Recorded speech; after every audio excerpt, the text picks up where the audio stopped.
இந்த சத்தத்தை கேட்கிற உங்களையும் என்னையும் கர்த்தர் வாக்கு கொடுக்கிறார். நீ பயப்படுகிற மனுஷனுடைய கையிலே கர்த்தர் உங்களையும் என்னையும் ஒப்பு கொடுக்க மாட்டேன் என்று கர்த்தர் வாக்கு கொடுக்கிறார். அந்த மனிதர்களாலே உங்களுக்கு பயம் உண்டாகலாம், அந்த மனிதர்கள் அழித்து விடுவார்களோ என்று நினைக்கலாம். ஆனால் ஆண்டவர் சொல்லுகிறார், நீங்கள் எந்த மனுஷனுக்கு நீங்கள் பயப்படுகிறீர்களோ, எந்த மனுஷன் உங்களை கெடுத்து விடுவானோ, உங்க குடும்பத்தை கெடுத்துருவானோ, உங்க பிள்ளைகளை கெடுத்துருவாங்களோ, இந்த மனுஷனால எனக்கு ஆபத்து வருமோ என்று நினைக்கிறீர்களோ, கர்த்தர் இன்றைக்கு இந்த வாக்கு தத்தத்தை கொடுக்கிறார். அந்த மனிதனால் உங்களுக்கும் உங்கள் குடும்பத்திற்கும் ஒரு சேதமும் வருவாமல் கர்த்தர் பாதுகாப்பேன் என்று கர்த்தர் வாக்கு கொடுக்கிறார்.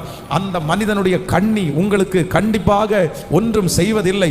அந்த மனுஷனுடைய பட்டயம் உங்களை ஒன்றும் செய்வதில்லை. அந்த மனுஷனுடைய கோபம் உங்களை ஒன்றும் செய்வதில்லை.